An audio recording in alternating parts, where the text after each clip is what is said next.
and welcome. We are at the Women Deliver 2016 conference in Copenhagen to explore the solutions to some of the most pressing challenges faced by girls and women across the world. I'm Ridi Tlabi. In the studio, I have with me Moya Dot, who is the chair of the Women Football Task Force at FIFA. Welcome. Thank you. Great You to have be here. made it your life's mission to transform football, but why do women's sports matter? Well, sport gives such benefits to those who participate in it, from the individual benefit of getting mastery, physical mastery of your world, to joining a team, being part of collective action, which makes a huge difference to the way that you see your own position and power and status in the world, right through to changing how women are perceived. I mean, if the world looks at women as powerful, as athletic, as capable, then that's a very different image to the one that the reality that we see, which is being well covered at this conference, of women who are disadvantaged in almost every aspect of their lives relative to men, almost from the moment they're born. Well, there is then an inextricable link between football, sports and women's empowerment. But what are some of the challenges you faced as a female athlete?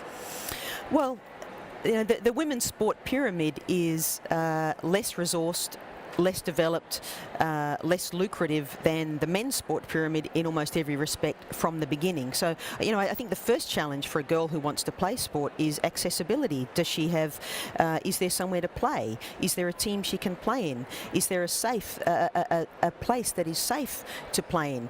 Is the women's game or the girls' game resourced equally to that which her brother participates in? And these challenges are there from the very outset.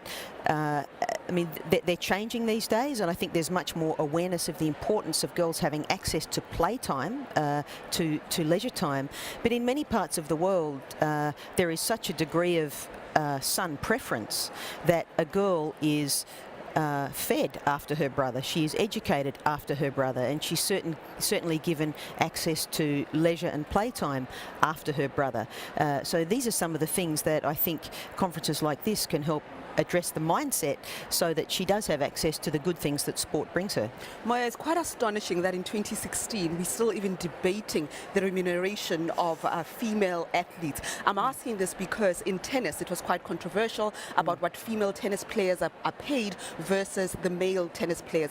And somebody made a controversial statement that women must do more to change the field. Who is responsible for leveling the playing field, and what work are you doing in that regard? Well, look, I think we're all responsible. It's the viewers who don't view, or the sponsors who don't sponsor. I mean, the entire pyramid of women's sport is less developed than the pyramid of men's sport. And why is that? Well, because women have not had access to the game. They've been banned from playing at various periods in history, and the commercial and broadcast elements have not developed at the same pace as they have in men's sport. I think the solution is simply to go along and look. If you turn on the television when women's sport is playing, if you go watch elite women's sport, then you are contributing to the economy of women's sport and growing it to the point where it is perhaps one day on the same footing as men's sport. That's a very powerful statement. But you've done some progressive work in this regard. You wrote a proposal submitted to FIFA to achieve this transformation. Can you quickly tell us about your idea? Yeah, I mean, FIFA, as you know, has gone through a period of tumultuous change, and a lot of change has occurred in the last 12 months or so especially.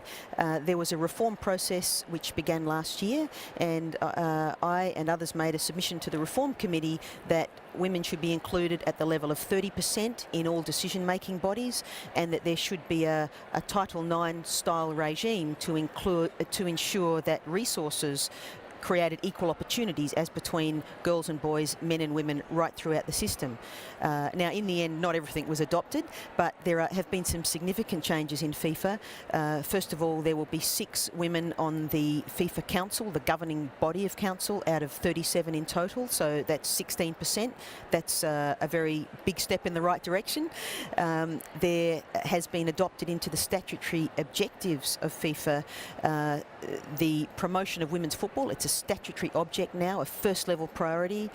The inclusion of women at all levels of football governance is a statutory priority of FIFA, and it's been adopted into the obligations of every member that its legislative bodies should be constituted in a way that has regard to the importance of gender equality.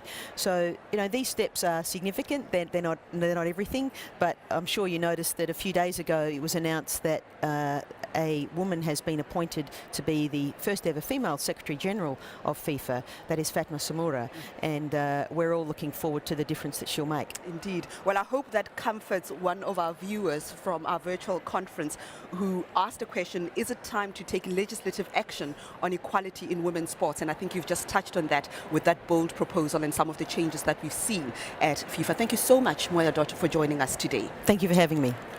And thank you for joining us for this Women Deliver talk. You can tweet your comments and questions about this and other shows using the hashtag WDLive. And don't forget, our Twitter handle is @WomenDeliver. Thank you for watching. Goodbye.